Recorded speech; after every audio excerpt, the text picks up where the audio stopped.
Hey guys, what's going on? Dan here with Walnut Ridge. Today I thought I would do a fun little video on 6 myths or misconceptions with RVing. I want to break each one of these down, and obviously this is going to be very opinionated because I'm making the video, but I feel like what I'm going to say should resonate with a lot of you because I feel like it's not that I'm right, even though I like to think I'm right, but I feel like in these cases, you're going to see as you watch the video that it's all about personal preference. Each one of these myths is going to be all about you, the individual, and how you perceive it and how you want to move forward in this lifestyle. So without further ado, let's just jump straight into it. The first one is, and I hear it a lot, the best type of camper is Class A, Class B, Class C, fifth wheel, toy hauler, travel trailer. You name it, you hear someone say that. And here's the real truth behind that. There is no one right answer. It all really depends on the person.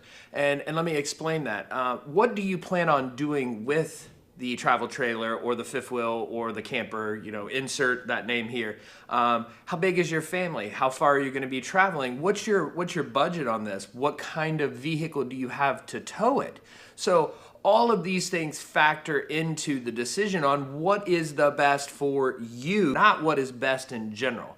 One of the great things about Walnut Ridge, if you come in here and you don't know the answer to that, the first thing we're going to do is we're going to have you sit down with one of our sales consultants and we're going to do an interview process to come up with that exact right key for you. Are you looking for a bunkhouse? Are you looking for a place to take your motorcycle or your golf cart or your quad with you?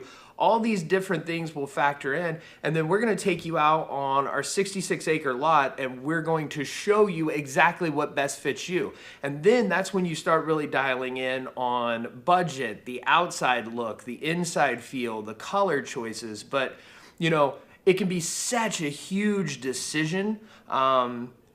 Don't get caught up on, I have to have a toy hauler or I have to have this. Just come in, take a look around, see what you find, and go from there. So that's myth number 1. On to myth number 2. RVing and traveling are only for old people. Listen, that could not be any further from the truth. I'm 40, which I guess is kind of old. I've had my camper for several years, travel every year. My wife, my son, and I, we use it for our vacations every year. I'm seeing more and more at these RV parks, state parks, campgrounds, whatever you want to say, that people are getting younger. They're taking that time to really appreciate the time with their family. That close quarters, the traveling together, the being out in nature. So it has nothing to do with retirement or age. It's all about lifestyle, and that lifestyle is a right choice for ages 20 plus. I guess I should go down to 16 plus. So that couldn't be further from the truth. Okay. So misconception number 3 is that you'll hear people say RVing is just too expensive. Or you can even hear other people say, well, RV is really cheap. Well, here's the truth behind that. Just like with any other hobby or lifestyle or choice, you can make it as expensive as you want or you can make it as cheap as you want. Let me explain. If you're going out and you're buying this lavish Class A diesel pusher and you're traveling all over the United States and you're only staying in the top campgrounds everywhere you go, yeah, you're going to get expensive. And that's a lifestyle choice. There's nothing wrong with that. If you're going to go buy a used camper that needs a little TLC. Maybe you're a do-it-yourselfer and you want to put your own little spin on it. You want to make it feel more like home. And you're just going out on the weekends with your family. Maybe you're only traveling within a couple of hours radius from your home and it's just like a getaway. Now you're looking at that much cheaper side. And then you're going to find everything in the middle of there. So you can spend more on your camper, less on your trips. You can spend less on your camper, more on your trips. Me personally, we use it, like I said earlier in the video, we use it for all of our vacations. So it actually becomes a huge cost saver for us from not having to rent condos and hotel rooms. You'll find that campsites and campgrounds are far cheaper than those. Gulf Shore State Park is absolutely beautiful. I rave and review about that.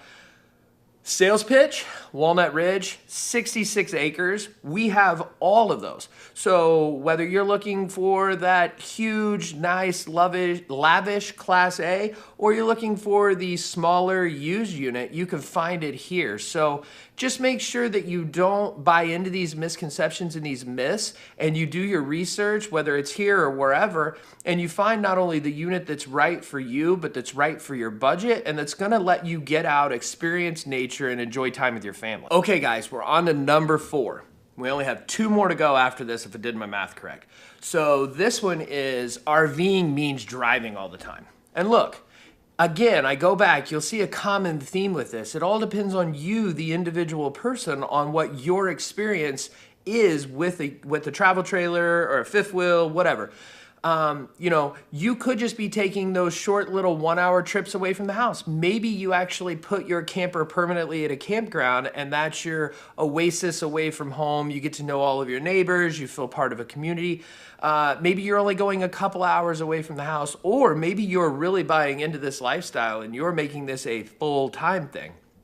Obviously, I watch a lot of the full-time RVer people that are on YouTube and stuff, and from what I hear from them, it's like, no, you know, they'll stay someplace for like a week, 2 weeks, 3 weeks at a time, and then they may dedicate 1 day to a travel day. So again, it goes back to it fits your needs. You could take a trip across the entire United States, and if you give yourself enough time, you're definitely going to have those periods of rest in between your drives. So definitely a misconception, and it really depends on what you plan on doing with your trip. Okay, so we're on to number 5, and this is one of my favorites. RVing means you have to stay in a crowded RV park. Look, coming from me, a camper, a traveler, that couldn't be further from the truth. Yes, absolutely, I've stayed in those.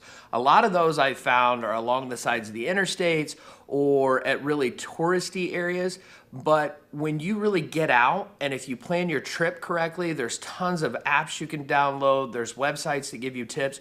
You could stay in these beautiful national parks, you could stay in state parks, Army Corps of Engineer parks. You have these little, I call them mom and pop campgrounds that are, you know, maybe 15, 20 minutes off of the interstate out in the middle of nowhere, and you feel like you're completely disconnected from society at that point. You don't always have to be stacked up, and it doesn't have to feel like an asphalt parking lot. You know, I said it a minute ago, but utilizing Google and Facebook, joining Facebook communities and finding out the best campgrounds. These are all ways that you can ensure that you have the best experience and that you're not feeling like you're just parked in a Walmart parking lot and camping for the weekend. We've come to the last myth, number 6. Misconception, and that is RVing is not the same as camping. Okay, listen, you have your purist, and I have friends that are purists that believe the only way you're camping is if you're roughing it and you're living in a tent for a week.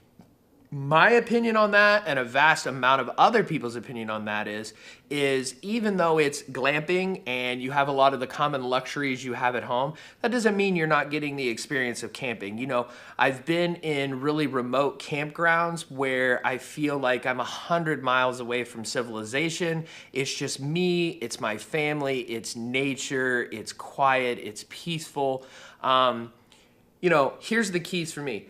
Time with my family, being away from the house, being in a relaxing environment, campfires, a nice cold beverage of your choice. Those are what I think of when I think of camping. So am I camping when I go out in my Puma? Absolutely, I'm camping when I go out in my Puma.